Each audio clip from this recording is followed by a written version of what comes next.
Well, if there's something in this. Yeah. Just yeah.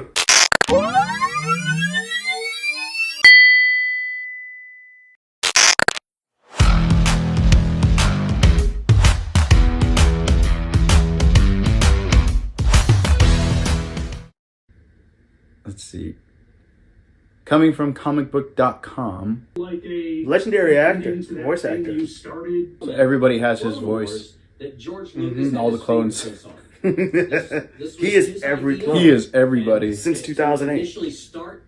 Clankus. Clankus. You can hear it in his voice too. And this is kind of the final escape pod that made it out of that. That's kind of cool. Yeah. You think about when you talk about the Clone Wars and how it's the last bit. In spectacular Star Wars fashion. But very quickly they get drawn in both to the family aspect of taking on this young kid. Yeah, the dad Omega. But also Omega. gradually as they see Hunter. the results of what's happening with this grand A transformation. cow. Is that they have to become Course they he is. have to step up, and they do in grand fashion, as you will see. So it's always felt to me a part of the larger mythology. Yeah, I love how they kept it. And like that there's a personal they kept it in the involvement same vibe of not Clone Wars, just but more dark. A large Like, it's crazy. military It got dark or pretty economic fast in the second season, in my opinion. that's playing I mean, it out. started out This is dark, a very and personal then it got story to with pretty cool. real personal stakes I don't know that how are would you very explain it. high. Where they're kind of like the good guys going around. They're not really good guys, but they're good guys. You know. Yeah. There's an issue that comes up with somebody. They're like, okay, we'll help you. You've done these The, voices, the type of like fun, for fun. And it's like, hey, nice message filler episodes. Hunter gets a heart. Yeah. Crosshairs was the big like. But then it gets super dark with He was the helmets or he was the dude you didn't want to mess with. He was like the mean uncle. Like yeah. The snow episode with that other clone, him and Crosshair. Oh, so you're talking about season 2? Yeah, season 2. So you go to season 2, yeah. He's like finally. I think Crosshairs became really interesting because he had an inner conflict. Yeah. Said John and Dave called him up about any future role. I think right there. with comicbook.com. Oh, there she is. Jamie, nice to meet you. Oh, me. Holy crap! I can hear it. Yeah, she's one of those that just sounds straight up like how they speak.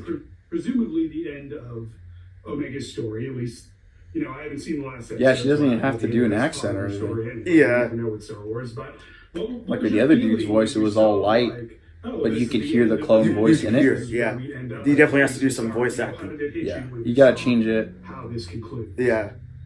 I mean, listen, it was really bittersweet. Just hear Omega. Been grateful for every step of this journey. Nothing is ever sort of taken for granted, at least from my experience. And I hoped that there What do you was think her long, favorite long, Star Wars movie is, dude? storyline potential Oh. for this to continue for a long time. But Probably I also episode feel 3 or something like our that. creators have Dude. done a beautiful service to She'd instantly go up characters a notch that in my have book put into if the that's series, so. and that Yeah. this is a nice If place that to is end it. so. D. Bradley Baker, probably like Yeah, Attack of the I think Clones or it something like that. makes sense. I Attack think- of the Definitely. Were you at all? She just made it sound like that. I talked That's to, it. Brad is, Yeah. Her character, but the showrunners. I kind of hope Omega shows up in a way. I think it's pretty close Like, to where they intended it at the beginning. But This does feel like the end of an era, and the way they're depicting it, it is. But I feel like there has to be some sort of animated show to keep going. Yeah. I mean, no, I think Jen and Brad are right. There is a trajectory that sort of like Trajectory. set up in the dynamic of these soldiers. That's so crazy. into becoming, It's just like a really a heavy big New brother Zealand to accent. She really young doesn't have brothers, to but do an like accent for becoming Omega. It's caretakers just Yeah. there. Young Going to work child must have been and easy for her. Not, forcing them to not like imagine their with your own Steve Blum, autonomous you play Starscream. future. Oh, yeah. Gotta change your voice all outside of kinds. being, owned He has by many different anyone voices. else. And like high adventure. Yeah, I've seen the when Star Wars is known social for. media It's really, embargo like, say that kinda the first somber. 8 episodes How are did that like episode strike you? Did you super approach dark. it any differently? From we chose to bring in younger viewers. Yeah, what a great show. I audibly gasped when I saw Ventress in the trailer. Yeah. Because Yeah, I you're read very Dark wrong. Disciple, so I was like, wait a second now. Can you tell me about where the idea to bring her into season 3 came from? We have a storyline that required someone, and she was the best fit for what we need. That sounds awesome. Honoring source material. I was about to comment on that. Like, Yeah. that sounds tough. Imagine Yeah. having to look through all the books and the games and making sure you're lining up. Once we knew we can use this character that we love so much, we immediately were doing lots and lots of research. We had lots of questions ourselves. We went back to unfinished arcs from the Clone Wars that were actually the inspiration for the novel Dark Disciple. And there were designs created, including her hairdo, which is so cool, and her lightsaber, the color of the lightsaber. That was all designed for that. So we honored that for when she shows up in our storyline. We can't go into all of the details, but we can say that the answers to your questions, and we know a lot of fans are asking questions, will be answered. They may not all be answered in the Bad Batch, but rest assured, the connections are all there, and they will be told. Wait. Give it a good 10 years. You'll know it. Are we going to get a separate show, maybe? Like a Ventress show? I don't... Well, in Dark Disciple, she dies. So far, that's her death in a book. Unless they do some sort of, like, animated special of that. That's what they need Tales of the Jedi for. Yeah, you know, like, yeah, that's true. That's what he could be meaning by. Well, yeah, there you have it this week. Jennifer Corbett, I think her name was, yeah. Give her the keys to this animated. Give her Dave Filoni. Sounds like they know what they're doing. I became a fan. Again, I was skeptical going into this. You're always skeptical as a fan these days going into anything that's kind of thrown at you because you're like, will it be good or not? Because we've kind of seen what happens when you get your hopes or expectations too high. I hope to. I'm going in with this season with medium expectations. Yeah. I remember enjoying season 1, but it did have a lot of filler. Season 2 was great. I'm expecting this one to be great. Very excited. I hope D. Bradley Baker has more work. I hope this show turns into another show, but that connected. Like, the Bad Batch, maybe they all die. Or maybe they have a role in other stuff, in the future.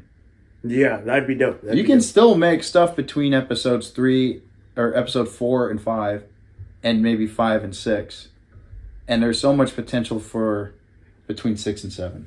So I've seen that the shots of Hunter in the trailer, that the blue that Omega painted on him, that it's all scratched up on his mask and all that. So, like, people were all like, oh, man, they're already back with the emotional messages. Like, it's probably like a reflection of his mental state at the current time. We're going to get an emotional season. It's going to be great. Let us know what you'd like to see in the future of Star Wars, or whether you'll be tuning in to Bad Batch or not. What are some of your favorite scenes from the show altogether that have stood out? Any characters that you're a fan of or not a fan of? Let us know. Until then, please like, subscribe, comment on this video. Tell us what you like or disliked about this. And if you did dislike this video, I'm gonna wreck you.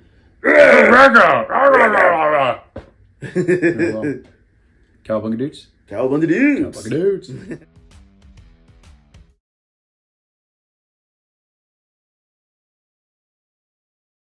Bryce Dallas Howard has directed some of the best episodes of the show Mandalorian. Also, that Jack Blackton lives on one though. It was still entertaining. It was entertaining at least. Yeah.